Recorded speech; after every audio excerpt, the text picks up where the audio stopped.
మొత్తం మీద real estate గత 2 నెలల నుంచి ఈ ఎలక్షన్ల హడావుడి, ఇన్వెస్టర్స్ కొందామా వద్దా వేచి చూచి దూరంలో చాలామంది ఉన్నారు. సో మొత్తం మీద రిజల్ట్ వచ్చాయి, గవర్నమెంట్ మారిపోయింది. సో నెక్స్ట్ అసలుకి ఎలా ఉండబోతుందని చెప్పి కూడా చాలామంది ఎక్కువ చర్చలు కూడా నడుస్తున్నాయి.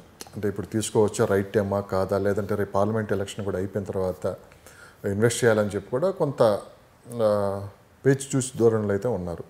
సో మీ సలహా ఎలా ఉండబోతుంది?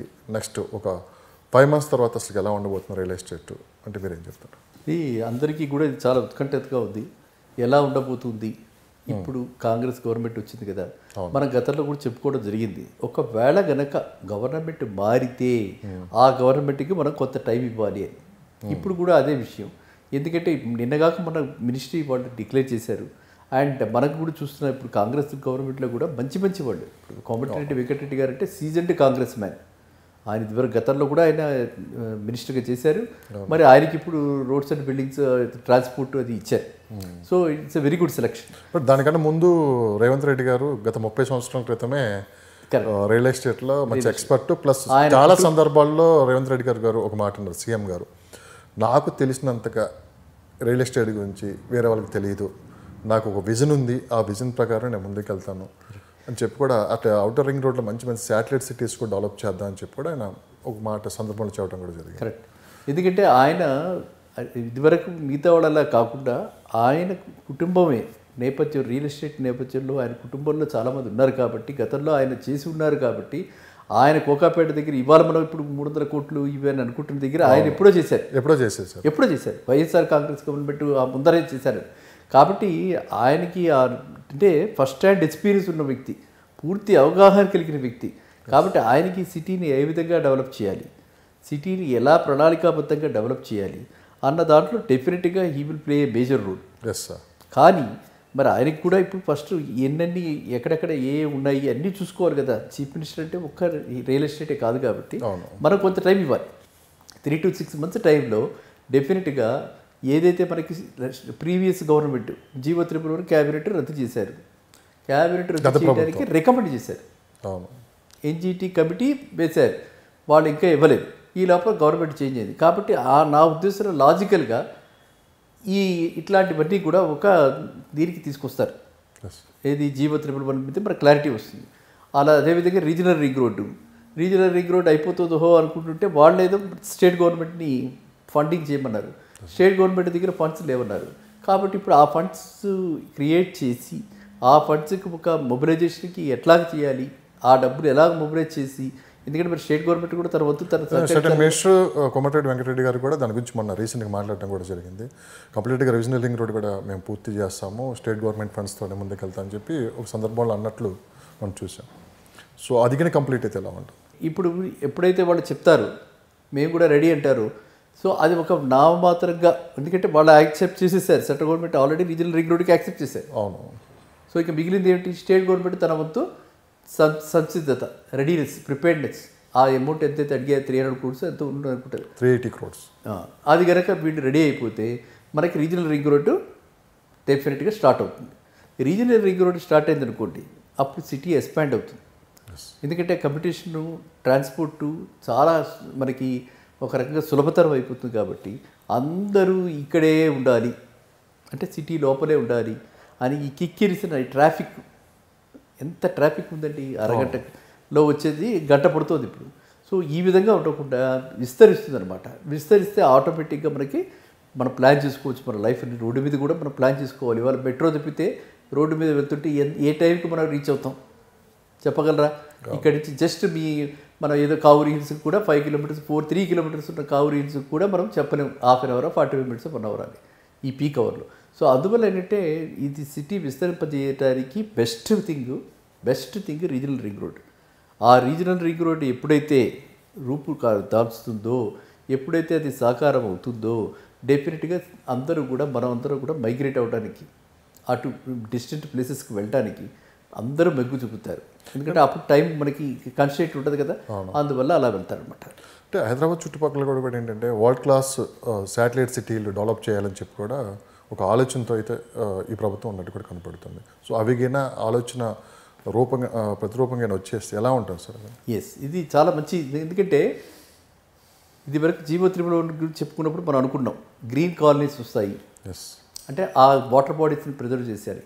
అదేవిధంగా ఇప్పుడు రీజనల్ రింగ్ రోడ్ చుట్టూ వీళ్ళే, ఎందుకంటే మనకు వనరులు ఎక్కడి నుంచి చేకూర్చుకుంటుంది గవర్నమెంట్ ఏ గవర్నమెంట్ అయినా సరే వనరులు కావాలి, వనరులు లేకపోతే వాళ్ళు అభివృద్ధి చేయలేరు. అభివృద్ధి చేస్తేనే వనరులు సమకూరుతాయి, రెండు ఇంటర్లింక్డ్ అనమాట. సో కాబట్టి ఈ ఏదైతే ఇన్ఫ్రాస్ట్రక్చర్ అయితే గవర్నమెంట్ డెవలప్ చేసిందో ఇలాంటివి ప్రాజెక్ట్స్, హౌసింగ్ బోర్డు కాలనీస్ ఎన్నాళ్ళలో అయిపోయింది, హౌసింగ్ బోర్డు కాలనీ వేసి మిడిల్ క్లాస్ వాడికి హౌసింగ్ బోర్డు కాలనీస్ లేవు. సో ఇప్పుడు ఇవన్నీ ఎక్స్పెక్టెడ్. అది ఎలాంటి ప్లేసెస్ మనకి మోమిన్పేట, లేకపోతే మనకి వికారాబాదు, అక్కడైతే గవర్నమెంట్ ల్యాండ్స్ ఇంకా ఉన్నాయి, అక్కడ మనం ఎక్స్పెక్టెడ్ అనమాట. Even up to Tandur also. ఒకసారి శంకరపల్లి దాకా, లింగపల్లి నుంచి శంకరపల్లి దాకా మనం ఎంఎంటీఎస్ వెళ్ళింది అనుకోండి, శంకరపల్లి నుంచి తాండూరు అయితే 1 hour కూడా ఉండదు. అది ఆల్రెడీ ప్రపోజల్ 100 feet రోడ్ ఉంది. సో ప్రపోజల్ 100 feet రోడ్ మీద తాండూరు వెళ్ళిపోవడానికి 1 hour కూడా పట్టదు. వికారాబాద్ అయితే ½ an hour ఫ్రమ్ శంకరపల్లి. ఆ రోడ్స్, అలాంటి టైప్ ఆఫ్ రోడ్స్ మనం చూస్తున్న ఇన్ఫ్రాస్ట్రక్చర్ ఎంత బాగా డెవలప్ చేస్తే అంత ఫాస్ట్గా మనం కమ్యూట్ చేయొచ్చు. వెహికల్స్ కూడా అలాంటి టైప్ ఆఫ్ వెహికల్స్ వచ్చాయి కాబట్టి మీరు అన్నట్టుగా కాలనీస్ అన్ని డైరెక్షన్స్లో, బాంబే హైవే ఒకటే అక్కర్లా, అన్ని డైరెక్షన్స్లో రీజనల్ రింగ్ రోడ్డు చుట్టూ తిరుగుతుంది. కాబట్టి ఈ రీజనల్ రింగ్ రోడ్డుకి అటు ఇటు ఇరువైపులా కూడా ఇలాంటి కాలనీస్ మనం ఎక్స్పెక్ట్ చేయొచ్చు. మళ్ళీ మంచి రోజులు మిడిల్ క్లాస్ వాళ్ళకి వస్తాయని మనం, అంటే మిడిల్ క్లాస్ వాళ్ళని ఎందుకు చెప్పుకుంటున్నాం అంటే వాళ్ళని నెగ్లెక్టెడ్ సెక్టర్ వాళ్ళు, వాళ్ళకి ఇటు గవర్నమెంట్ ఇవ్వదు, వాళ్ళు ఎఫర్ట్ చేయలేదు, వాళ్ళ కలగానే మిగిలిపోతుంది. సో అలా కలగా నిజంగా సాకారం అవుతుందని చెప్పి నేను ఈ పర్టికులర్ కాంగ్రెస్ గవర్నమెంట్లో, ఎందుకంటే ఈయన చాలా స్పీడ్గా కనిపిస్తుంది. ఫస్ట్ ఫ్యూ డేస్లోనే టక ఆ క్విక్గా త్వరితగతిన ఆయన తీసుకున్నటువంటి చర్యలు ఏవైతే ఉన్నాయో చూస్తుంటే చాలా ఆనందంగా కనిపిస్తుంది. అంటే నూతన గవర్నమెంట్ వచ్చింది, నూతన ఉత్సాహంతో పనిచేస్తుంది అనిపిస్తుంది నాకు. కాబట్టి 5-6 నెలల్లో మనకి నిర్దిష్టమైనటువంటి ఒక రూపురేఖలతో కూడినటువంటి ప్రణాళికలతో రీజనల్ రింగ్ రోడ్డు, ఇటు పక్కన మన ఎప్పుడో బ్యాక్లాగ్ ఉండిపోయింది కాబట్టి ఆ జీవో త్రిపుల వరకు కూడా ఒక క్లారిటీ వస్తుంది అని నేను మాత్రం అది ఆశిస్తున్నాను.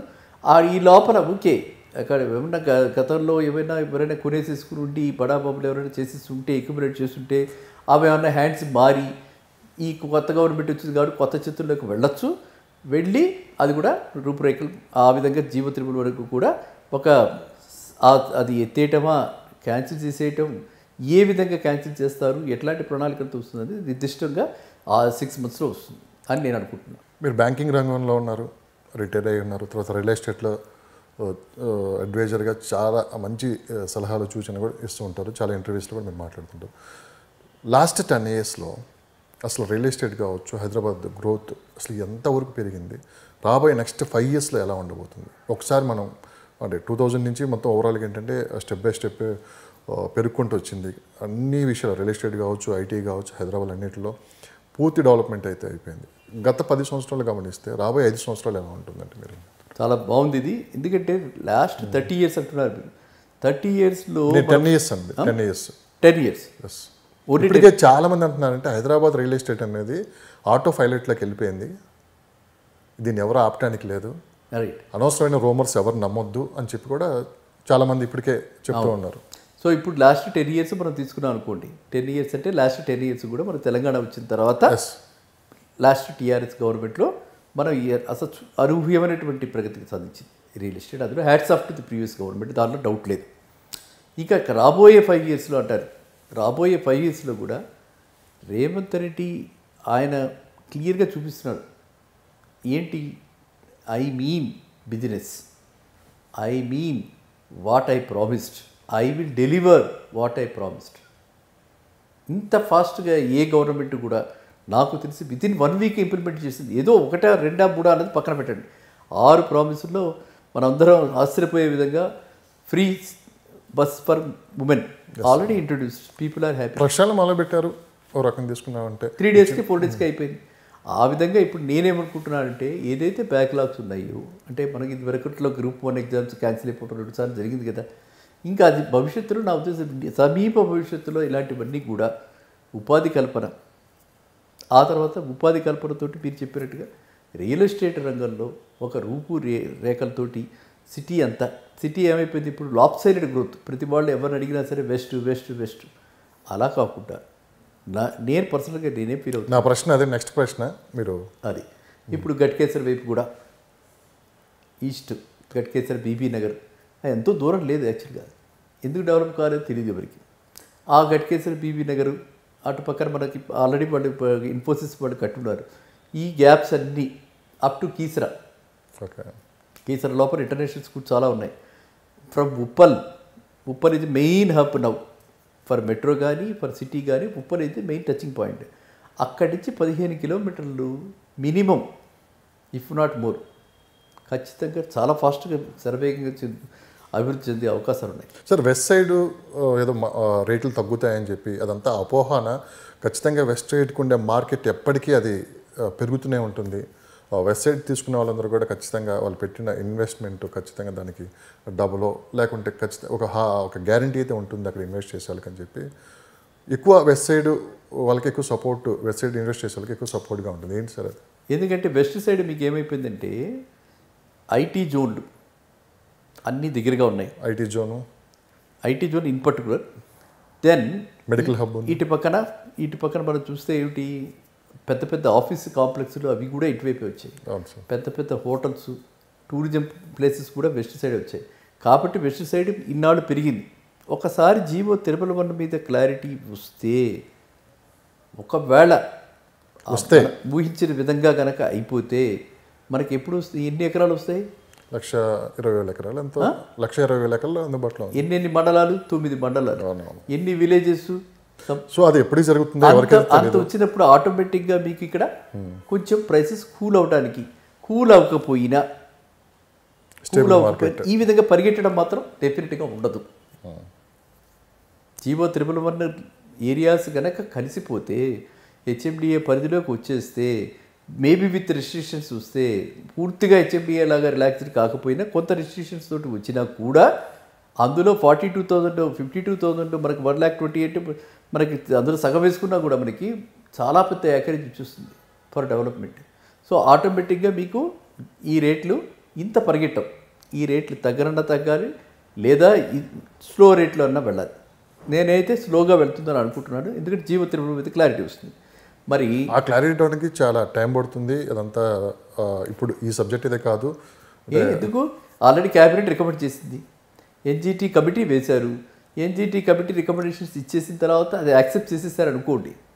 ఇంకా మనకి మిగిలిందంటే మాస్టర్ ప్లాన్ చేయటమే కదా. రాజు తలుచుకుంటే ఇది కొరడా దెబ్బ తక్కువ అన్నట్టు, మంచికైనా చెడుకైనా సరే ఆయన కనుక రేవంత్ రెడ్డి గారి దృష్టి దీని మీద సారిస్తే ఇది పెద్ద విషయం కాదు. 3-4 మంత్స్లో, మనం అనుకుంటే 5-6 మంత్స్లో ఇదంతా కూడా అయిపోవడానికి అవకాశం ఉంది. ఆయన దృష్టిలోకి ఇది కనుక టాప్ ప్రియారిటీలో పెడితే. ఇంకొకటి ఏంటంటే మనకి చాలా చక్కటిది, శ్రీధర్ బాబు గారికి ఐటీ ఇచ్చారు. అవును. నేను చాలా అసలు యాక్చువల్గా ఎవరికి వస్తుంది అది అని ఐటీ దాని మీద పెద్ద చర్చ.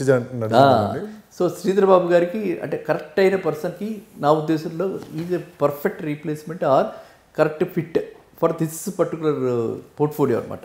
ఎందుకంటే ఆయన కూడా మంచి హైలీ ఎడ్యుకేటెడ్, మంచి వాగ్దాటి కలిగినటువంటి వ్యక్తి. గతంలో మనందరికీ కూడా తెలుసు.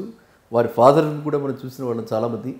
స్పీకర్ గారిని కూడా చేసిన శ్రీపాదరావు గారు, వాళ్ళు మంచి అంటే కమిటెడ్ పీపుల్. పేరెంట్స్ కానీ, ఈ పేరెంట్ ఫాదర్ కానీ, ఈయన కూడా సర్వీస్ ఓరియంటెడ్. ఇంకా ఏదో చెయ్యాలి ఆ కాన్స్టిట్యున్సీకే కాదు, ఇప్పుడు స్టేట్ అంతరికి కూడా చేయాలని చెప్పి ఆయన చాలా అంటే మనం చూస్తే ఇప్పుడు చాలా చక్కటి సెలక్షన్.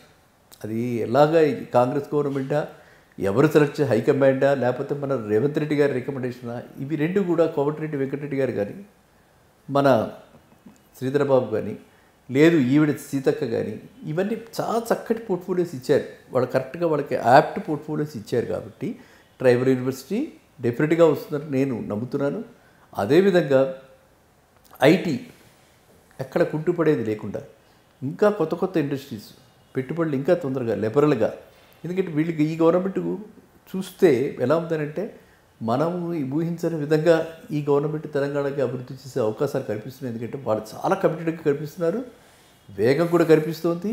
ఆల్రెడీ గవర్నమెంట్, పాత గవర్నమెంట్ ఇచ్చిన is of governance, single window ఎప్పుడు వచ్చి ఉన్నాయి ఆల్రెడీ. అందులో ఉన్న లోటుపాట్లు వీళ్ళకి బాగా తెలుస్తాయి. కాబట్టి ఇప్పుడు ఎక్స్పెరిమెంటేషన్ లేదు. ఉన్న మోడల్ని ఆల్రెడీ ట్రాక్లో ఉంది, దాన్ని ఓన్లీ పుష్ చేయటం, ఫాస్ట్గా తీసుకెళ్ళటం. ఆ ట్రాక్స్ ఆల్రెడీ ఉంది కాబట్టి ఇంకా ఐ థింక్ చాలా సులభతరంగా అవుతాయి. ఇంకా కొత్త ఇండస్ట్రీస్ వస్తాయి. అండ్ ఈ ఇండస్ట్రీస్ మాత్రం వాళ్ళు డెఫినెట్గా, ఎందుకంటే ప్రతి దగ్గర ఇదే ఉంది ఇప్పుడు టాపిక్ మీరు అన్నదే, వెస్ట్ వెస్ట్ వెస్ట్. కాబట్టి డెఫినెట్గా వాళ్ళు ఈస్ట్ సైడ్, అలాగే మనం ఎప్పుడు చెప్పుకుంటుంటాం సౌత్ సైడ్, వెస్ట్ అయినా సౌత్ అయినా నార్త్ అయినా, సో ఎక్కడైనా సరే మొత్తం హైదరాబాద్ చుట్టుపక్కల అయితే ఎక్కడైతే ఎటువంటి రియల్ ఎస్టేట్ ఇన్వెస్ట్ చేసే వాళ్ళకి ఎటువంటి డోకా అయితే లేదు. సార్ ఇంకొకటి, ఎలక్షన్లకు ముందు ఎలక్షన్ తర్వాత ఒక చర్చ అయితే నడుస్తుంది.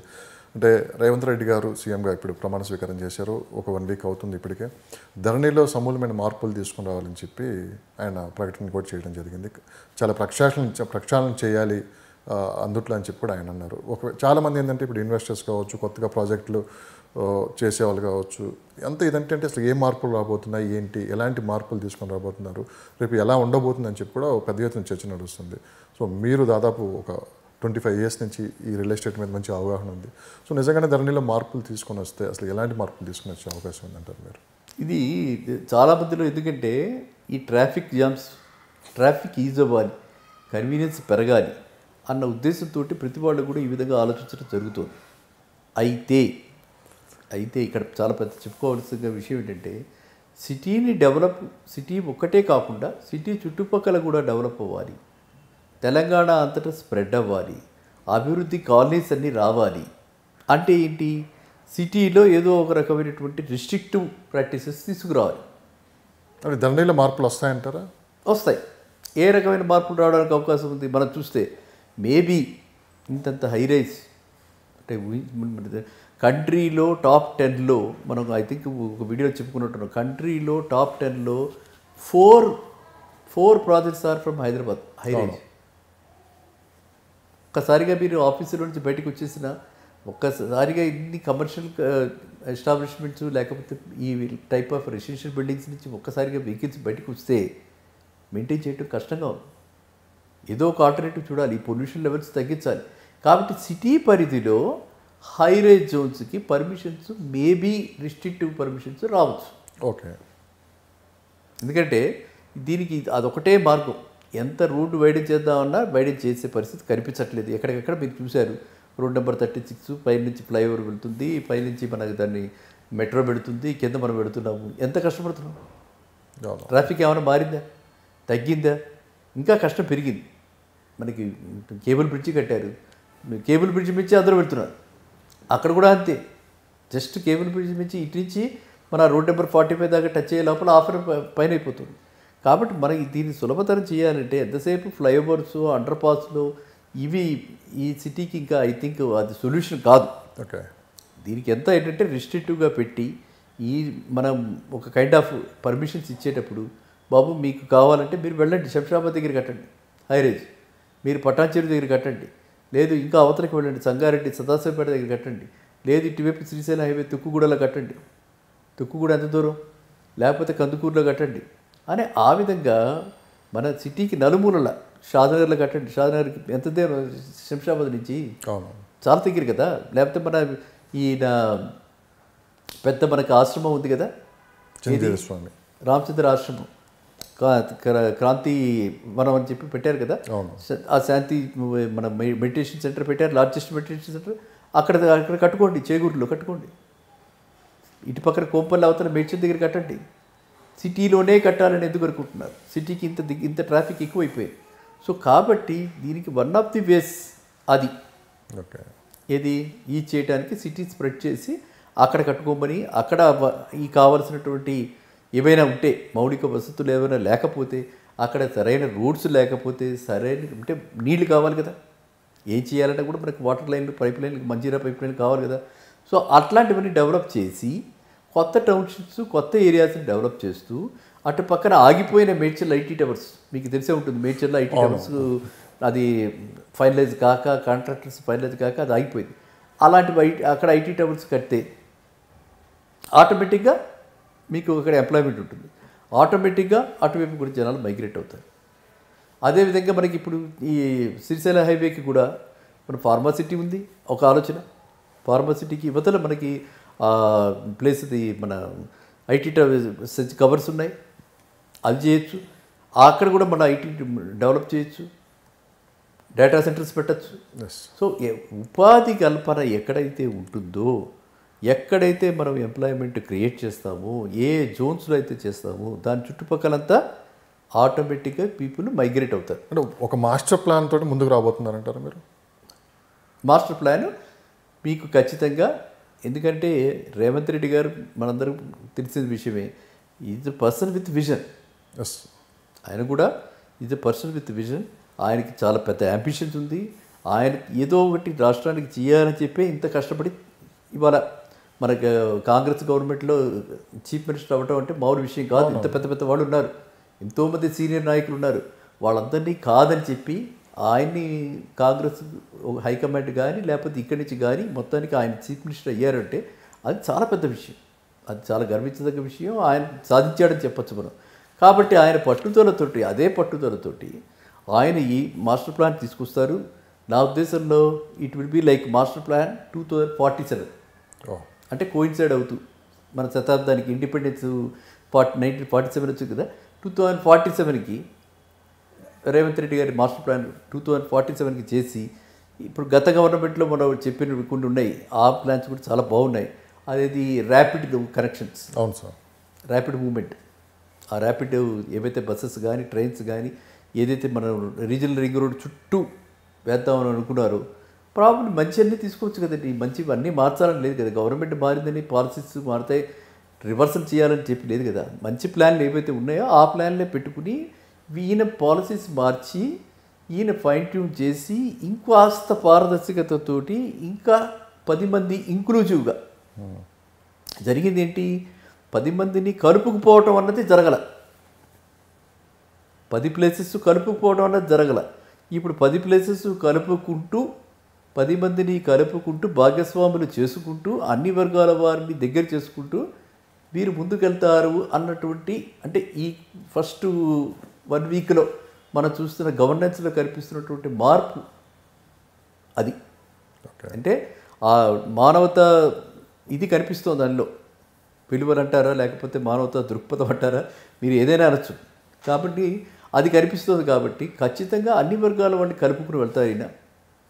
అండ్ ఇప్పుడు ఈయన ఇచ్చినటువంటి ఏవైతే హామీలు ఉన్నాయో అందులో కూడా మనం చూస్తే హాస్పిటలైజేషన్, హాస్పిటల్స్ డెవలప్ అవ్వాలి. షాద్నగర్ అవతల ఎక్కడున్నాయి హాస్పిటల్స్? లేదు. శ్రీశైలం హైవే దగ్గర ఎక్కడున్నాయి హాస్పిటల్స్? మనకి పటాచేరు దాటారంటే మంచి హాస్పిటల్ ఎక్కడుంది? Corporate hospital. So he will take care of those things. కానీ సిటీకి ఎంత దూరం వెళ్ళి తీసుకోవచ్చు సార్? ఇప్పుడు ప్రస్తుతం ఉన్నటువంటి ఎన్ని కిలోమీటర్ల దాకా వెళ్ళొచ్చారంటే, అంటే రోడ్డుని బట్టి మనం చెప్పుకోవాలి. బెంగళూరు హైవే ఉంది, ఇప్పుడు అక్కడ మహేంద్ర వాళ్ళది ఉంది కాబట్టి జహీరాబాద్ దాకా 100 కిలోమీటర్స్ ఉంది. ఇటు బెంగళూరు జడ్చల్ దాకా వెళ్ళిపోయింది. జడ్చల్లో కూడా మంచి శ్రీశైలం హైవే అమంగళ దాకా వెళ్ళిపోతుంది అనుకుంటున్నా. 60 కిలోమీటర్లు ఉంటుంది అమంగళ. అమంగళ తెలుసు కదా మీకు, గదుకూరు తర్వాత అమంగళ వస్తుంది. అమంగళ 60 కిలోమీటర్లు. ఇటు పక్కన షాద్నగరు జడ్చర్ల మినిమం అది కూడా 60 కిలోమీటర్ 100 కిలోమీటర్లు అవుతుంది మనకి, అంటే సెంటర్ నుంచి. ఇవన్నీ కూడా ఈ కిలోమీటర్లు మనం చెప్పుకునేవన్నీ సెక్రటేరియట్ నుంచి, నాట్ ఫ్రమ్ గచ్చిపోలి. సెక్రటేరియట్ నుంచి 100 కిలోమీటర్స్ రేడియస్లో సిటీ నలుమూలలో కూడా విస్తరిస్తుంది.